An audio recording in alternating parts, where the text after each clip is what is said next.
Top 10 Most Interesting Fact about Netherlands. Number 10. The Royal Family. The Netherlands has a constitutional monarchy, and the Dutch royal family, the House of Orange-Nassau, has played a significant role in the country's history. Key members of the Dutch royal family. King Willem-Alexander. As of my last update, Willem-Alexander was the reigning monarch of the Netherlands.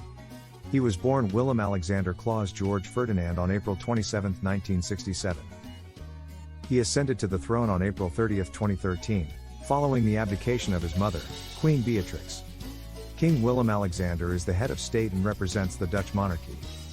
Queen Maxima, King Willem-Alexander's wife, born Maxima Zorgaya de Cerruti on May 17, 1971, in Argentina, became the queen consort upon her husband's ascension to the throne. Queen Maxima is known for her involvement in various charitable causes and her work in promoting financial inclusion. Princess Katerina Amalia, the eldest child of King Willem-Alexander and Queen Maxima, Katerina Amalia, was born on December 7, 2003. She holds the title of Princess of Orange and is the heir apparent to the Dutch throne. When she eventually becomes queen, she will be known as Queen Katerina Amalia. Number 9. Multilingualism. The Dutch are known for their proficiency in languages. English is widely spoken, and many Dutch people are fluent in multiple languages. Official languages. The official language of the Netherlands is Dutch, Nederlands. Dutch is a West Germanic language and is the mother tongue of the majority of the population. It is the language of government, education, and media. English proficiency. English is widely spoken and understood in the Netherlands, especially among younger generations. It is taught as a mandatory subject in schools, and many Dutch people are fluent in English. In fact, the Netherlands consistently ranks among the top countries in Europe for English proficiency. Multilingual education. The Dutch education system places a strong emphasis on multilingualism. Many schools offer bilingual programs where subjects are taught in both Dutch and another language, often English.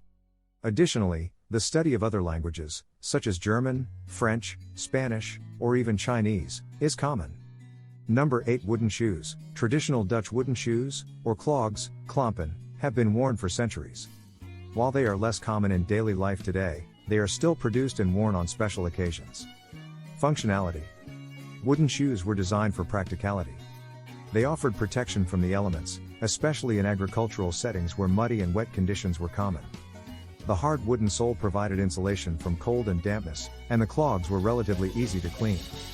Symbolism and tradition. Wooden shoes have become a symbol of Dutch culture and heritage. They are often associated with rural life and traditional Dutch clothing. Today, clogs are often worn on special occasions, such as festivals, parades, or traditional events. They are sometimes used in traditional Dutch dances and folk performances, where the distinctive clacking sound of the wooden shoes on the ground adds to the performance's charm. Number 7. Dutch masters. The Netherlands has a rich tradition of art, particularly during the Dutch Golden Age of the 17th century. Renowned painters like Rembrandt, Vermeer, and Van Gogh hailed from this region. Rembrandt van Rijn, 1606–1669. Rembrandt is perhaps the most famous Dutch master. He was a prolific painter and etcher known for his portraits, self-portraits, biblical scenes, and genre paintings. His work is characterized by his exceptional use of light and shadow, chiaroscuro, and his ability to convey deep human emotions in his subjects. Some of his most famous works include The Night Watch and Self-Portrait with Two Circles. Johannes Vermeer, 1632–1675. Vermeer is known for his masterful use of light and his exquisite depiction of domestic scenes. His paintings are often characterized by their meticulous detail and a sense of quiet intimacy. Perhaps his most famous work is Girl with a Pearl Earring.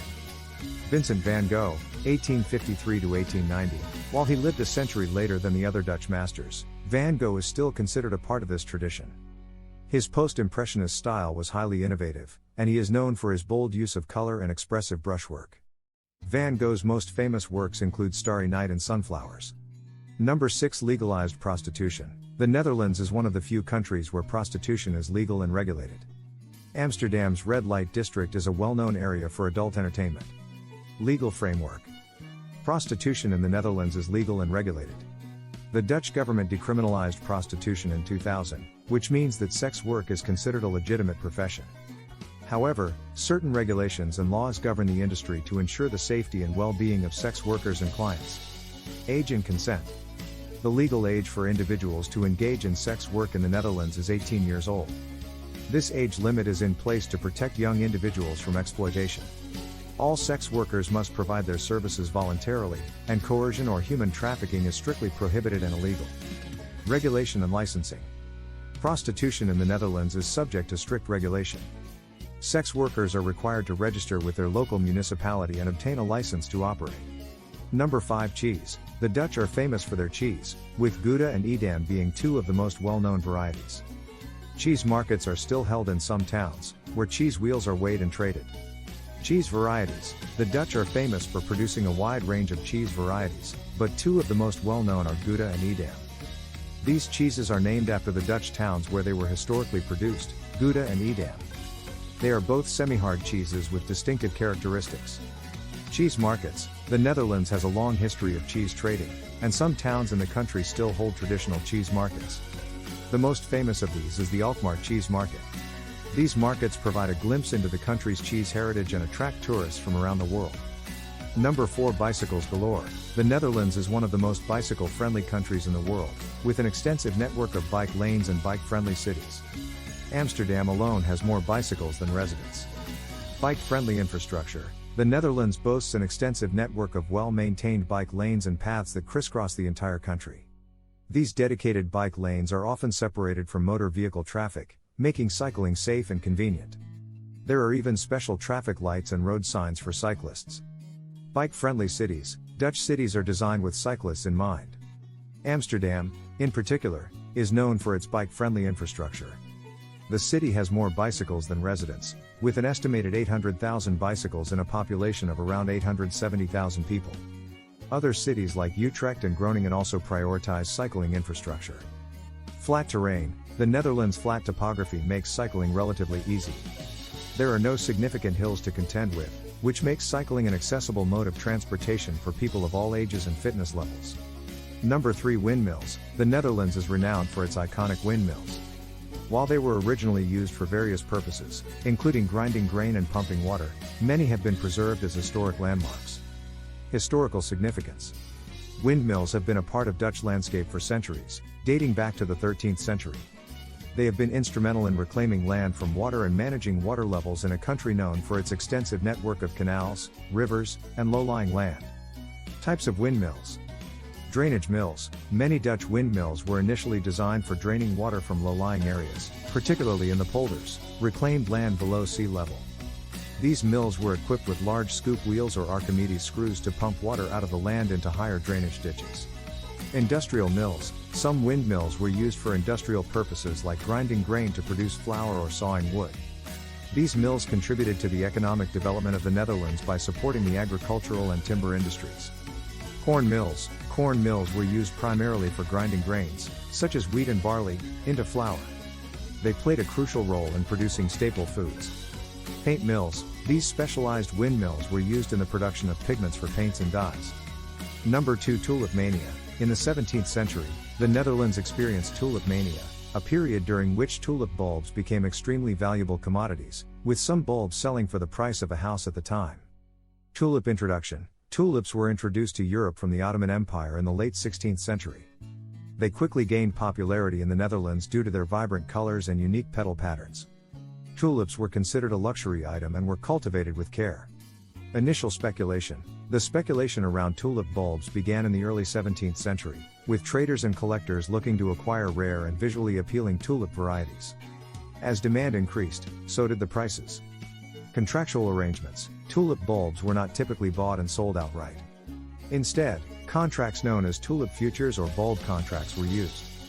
These contracts allowed buyers to purchase the rights to acquire bulbs at a future date, often before the bulbs had even bloomed. Number 1. Flat land. The Netherlands is known for its flat landscape, with about a third of the country situated below sea level. It's famous for its extensive system of canals, dikes, and polders that help manage water levels. Low elevation. The Netherlands is one of the flattest countries in the world, with approximately one-third of its land situated below sea level. The country's highest point, Valserberg, stands at just 322.7 meters, 1,059 feet, above sea level. This low elevation makes it particularly susceptible to flooding from the sea and rivers. Polders. To protect against flooding and reclaim land from the sea, the Dutch have developed an intricate system of polders. Polders are areas of land enclosed by dikes, which are artificial barriers designed to keep out water. The land inside the polders is typically lower than the surrounding water bodies, so it requires constant pumping to keep it dry. Dikes. Dikes are essential components of the Dutch landscape. They are built to prevent seawater from inundating the low-lying land. The Netherlands has an extensive network of dikes along its coastline and riverbanks, some of which date back centuries.